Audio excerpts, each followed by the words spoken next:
بسم الله الرحمن الرحيم. الحمد لله رب العالمين، والصلاة والسلام على رسول محمد وعلى آله وصحبه ومن تبعهم بإحسان إلى يوم الدين. أما بعد، كلمة waxay ku saabsan tahay qof kasta ama waa fariin qof kasta oo dhibaato ay ku dhacday ama ha noqdo xanuunkan hadda adduunka yaanu ku faafay ama dhibaato kaleba ha noqoto, wax kasta oo musiibo ah yana qof kasta ku dhacday ayay fariintani ku socotaa. musiibo kolkii la yiraahdo luqa carabiga waxaa la yiraahdaa ما يؤلم القلب أو البدن أو كليهما. مصيبة وحوية وحي قفك قلبك سحنوشية أما شركي سحنوشية أما لوضع بحنوشية أو قلبك إيو شركة بحنوشية، معناه هو وحو قف وقوان صدوي، أما شركي سحا قوان صدو أما قلبك سحا قوان صدو أما لوضع بحا قوان صداني. wax aan farax gelinaynin oo yana waxoogaa urku taallo ku noqon kara haddii qalbiga tahay ama xanuun jirka ku keeni kara, taasaa layaa musiibo qofkay ku dhacdo. qofka muslimka ah musiibadu dhicitaankeeda kow waxaa loo baahan yahay wax alla wuxuu ilaahay qadaray inuu aqbalo oo uu raalli ku noqdo, بل إنه يانا إلهي أوغا شكريا سبحانه وتعالى. منازل إيا درجات أيولي هاي يعني تهوري وحوية الصبر والتحمل، تولواتنا وحوية يعني الرضا، تصدحاتنا وحوية الشكر. إن تكون صبر توضوات كيساتو وذن أرقاق إيا فزع وذن كوغدعن يعني إن أظهر لكم نقطو ومحاي كوغد عضي iyo jazac uusan kugu dhicin, iyo in aad ilaahay ku shukrido oo tiraahdo alxamdulilah oo ilaahay subxaana watacaala inuu ciwad khayr qabo yana uu kugu siiyo ama kugu bedelo aad ku talagasho. laa shakana waa arrintaas weeyaan. arrintaas xadiid arrintaa caddaynhaya iyo aayada caddaynhaya ayaan insha allahu tacaala kusoo ururinhaynaa hadalka, mana dheeraanhayno. xadiidkaas wuxuu ku saabsan yahay gabar saxaabiyad ahayd oo Ummu Salama la dhihi jiray radiyallahu anha baa waxaa ka dhintay ninkeedii oo Abu Salama la dhihi jiray. waxayna ahaayeen qoys aad iyo aad isugu fiican. أول بيت هاجر في سبيل الله yana إلى رسول الله صلى الله عليه وسلم bayna ahaayeen qoyskii ugu horeeyay ee ka hijrooda yana Maka oo Madiina aada nabi ka daba tagay ahaayeen sallallahu alayhi wasallam. ninkeedii baa geeriyooday oo dhintay. horeyna waxay oga maqashay nabiga sallallahu alayhi wasallam inuu nabigu yidhi sallallahu alayhi wasallam qofkii ay dhibaato ku dhacdo markay dhibaato ku dhacdana yiraahda inna lillahi wa inna ilayhi raaji'un allahumma ajirni fi musibati wa akhlif li khayran minha akhlafahu Allah أما أخلف الله له خيرا منه. إلهي سبحانه وتعالى وحو بدلا وحكا خير بدن. وحيلا هذا هي قوله وحان مغلي نبي أو يدي صلى الله عليه وسلم ما من مسلم قف مسلم مجره أو تصيبه أي كد عيسو مصيبة أي كد عيسو أو فيقول لهايا ما أمره الله وحو إلهي أمري عز وجل أو إنه إذا إنا لله وتوحيد. إنا لله إلهي با إسكا كان له، إنا لله إلهي با إنا له، إلهي با كله وحكسو أكوغي ماذا إلهي كلها إياكو كاني وتوحيد خالص أوي. وإنا إليه راجعون إلهي أيان أنقون إنا تاسنا وحوية إيمان بالآخرة وإيان هي موتكي إن إله أنقون إسو أن ترجع إلى الله يعني لبدا قفك يراهدا إنا لله وإنا إليه راجعون. إلهي با إسكا كان له إلهي با أنا أنقون هنا يعني قفك يراهدا وهدنا يراهدا اللهم أجرني في مصيبتي. إلهي ودباتدا نقول دعضي إيه حنوجتي أجر إغسي ويد عضي سوما ولا محالة ويد عضي أرنتن haddii ay kugu dhacdo musiibo ha isku darsanin adduunyo aada weyday iyo aakhare aada seegtay. musiibada kugu dhacday musiibo adduunyay ahayd, waad weydayba, way kaa tagtay. iyayna kugu darsamintii aakharan inaad weydo, ee waxaad tidhaahdaa allaahuma ajirnii, ilaahayu iga ajirsii fii musiibatii, musiibadan iyo dhibkan igu dhacay ilaahayow iga ajirsii. waxaanad ilaahay ka baridaa ood ka codsataa in uu kuugu bedelo waxa aada weyday wax ka khayr badan. ilahay agtiisu yaallaa subxana wa tacaala. waxaad weyday waxaa laga yaaba inuu wax yar ahaa, ilaahayna uu kuugu bedelo wax ka khayr badanba haddii aad ka codsato. marka waxaad tiraa ilaahayow musiibada igu dhacdayna ajir iga sii, wixii aan waayay wax ka khayr badanna igu bedel. allahu akbar. soo wax weyn ma aha, waa wax weyn wey inaad ajirna ka hesho wixii kugu dhacay, wax ka fiican ood ka jeclaan doonto oo kaaga nacfi badan ilaahay kuugu bedelo subxaana wa tacaala. qofkii taa yidhaahda buu yidhi bay tiri nabigu sal alla alay wasalam, ilaa akhlafa allaahu, u fiirsa kelidada, wakhluf lii khayran minha wey, wakhluf lii milaha ma aha, waa khayran minha, wax ka khayr badan wixii aan waayey ilaahay oo igu bedel. qofkii yidhaahda intaas, ilaa haddii uu yidhaahdo arrintaas dhacdo, akhlafa allaahu lahu khayran minha, ilaahay wuxuu ugu bedelahayaa wixii uu waayey wax ka khayr badan.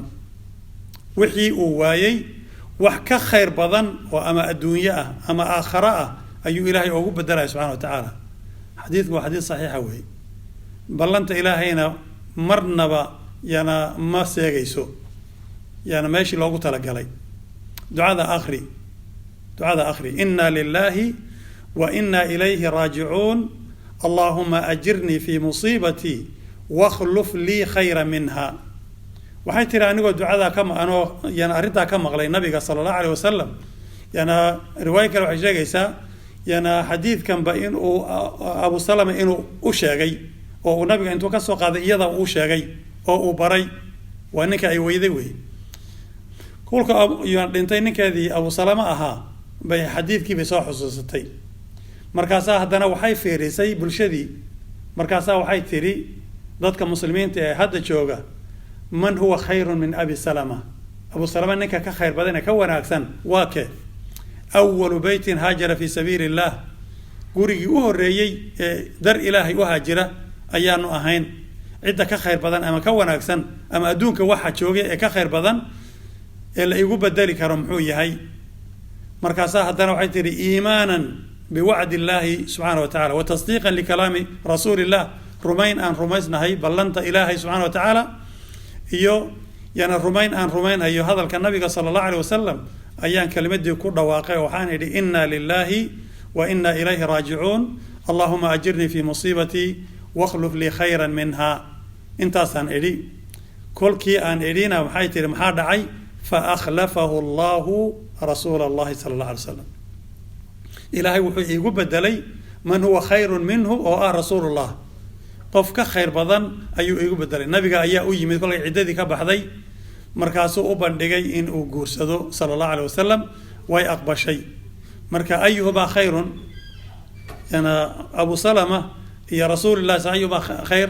rasuulullahi sala allah alay slam, laa shaka fi dalika. marka khayrun minhudii way dhacday.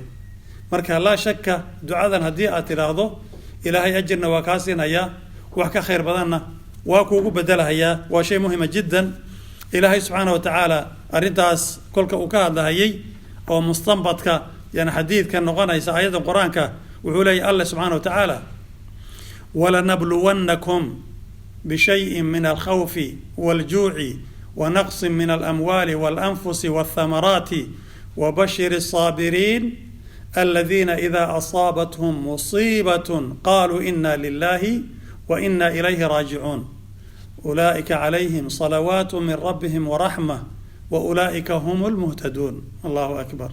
wuxuu leeyahy alle subxana wa tacaala, walanabluwannakum, waxaanu idinku ibtilaynaynaa oon idinku ikhtibaaraynaa bishayin min alkhawf, wax ka mid a cabsi. cabsi oo dhan ma aha, waa in wax yar oo cabsi ka mid a ayaan idinku imtixaanaynaa. iyo waljuuci, wax yaroo gaajo ah, gaajo oo dhan ma aha. iyo wa naqsi min alamwaali xoolaha oo idinka yaraada naqsi wey xoolaha idinka dhammaada ma aha naqsi nusqaan ku timaada yaraan hoosu dhac ku timaada xoolihii ganacsigii iyo hantidaadii ku yimaada iyo wal anfusi wax kaa dhinta ahalkaagii iyo ilmahaagii iyo reerkaagii iyo waalidkaa iyo walaalahaa iyo ahalkii wax ka mid a oo kaa dhinta iyo wathamaraat beertii iyo dalagii oo kaa xumaada intaasoo dhan waa imtixaan iyo ibtilaa wey waxyaalaha ka mid a wax ka mid a waxyaalahaas ayuu ilaahay inagu imtixaani karaa markaasaa muxuu yidhi wabashir asaabiriin wabashir asaabiriin yani waxaad u bishaaraysaa kuwa ku sabra haddii lagu imtixaano waxyaalahaas nawcun shay-un min aljuuc shay-un min alkhawf shay-un min naqsi alamwaal shay-un min qabdi alanfus nafti oo laga qaado shay oo ah beerihii iyo dalagii oo ka xumaada qofka lagu imtixaano ee ku sabra wabashir saabiriin u bishaare kuwa sabra u bishaare maxaa loogu bishaarayn bishaaradu waxaa weeye in laguu sheego war aad iyo aad kaaga farxiya oo aad jeceshahay oo qalbigaaga iyo jidhkaagaba ka muuqanaya yana faraxaasi ood jeceshahay weeyaan wabashir saabiriin kuwa sabra u bishaare kuwii sabray baa lasii fasirahayaa oo lasii maxayin kuwa sabray waxaa weeye aladiina kuwii weeye wabashir saabiriin aladiina kuwii weeye idaa asaabathum musiiba kuwa kolka ay ku dhacdo dhibaato oo musiiba ku dhacdo qaaluu dhahahaya inna lilaahi annagu waxaan nahay hanti ilaahay mulki ilaahay baa iska kaana lahaa kolka horeba wa innaa ilayhi raajicuun ilaahay baana u noqonhaynaa ilaahay ayaana u noqonhaynaa kuwa yidhaahda weeye ulaaika wa kuwa noocaasa maxay leeyihiin yana minax uu ilaahay siinhaya ayay sheegaysaa ayada inta dambe ulaaika kuwa saa sameeya ee sabra hadalkaa lasoo sheegayna yidhaahda calayhim salawaatu min rabbihim waxay helahayaan salawaat oo min rabbihim salawaat waa ammaan wey idaa kaanat isalaatu min arabbi hadday xagga ilahay ka timaado waxaa weeye waa ammaan ilaahay baa ammaanahaya wanaagooda ayuu ilaahay sheegahaya fi lmalai alaclaa malaa'igta dhexdeeda ayuu ilaahay ku ammaanahayaa yana waxay yihiin iyo wanaagooda ulaaika calayhim salawaatu min rabbihim wa raxmad ilaahayna way helahayaan naxariis ilaahay oo fi dunya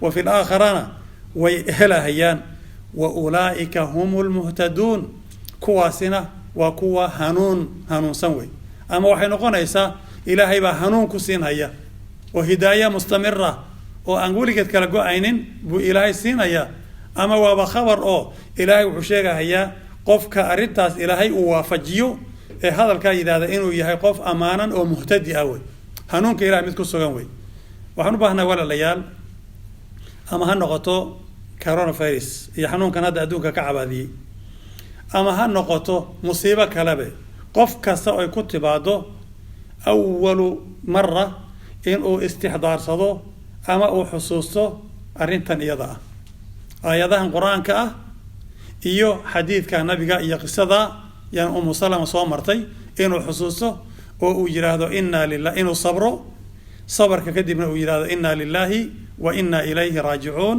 allahuma ajirnii fi musiibatii wakhluf lii khayra minha haddii aad intaa samayso oo ilaahay ku waafajiyo laa shaka inaad guulaysatay laa shaka inaad wax ka fiican oo ka wanaagsan aad helayso lagaba yaabo wuxuu ilaahay kuugu bedelaya inuu noqdo jannatu lfirdows ilaclaa maxaa ka sarreeya ilaahay waxaan ka baryaynaa subxaana wa tacaala musiibooyinka iyo dhibaatooyinku markay inagu dhacaan inuu inaga dhigo kuwa ku sabra inuu inaga dhigo kuwa ku raali noqdo inuu inaga dhigo kuwa ku shukriya inuu inaga dhigo kuwii uu haleelsiiyo inay dhahaan inna lilahi wa inna ilayhi raajicuun allahuma ajirnii fi musiibatii wakhluf lii khayra minha وصلى الله على سيدنا محمد وعلى آله وصحبه وسلم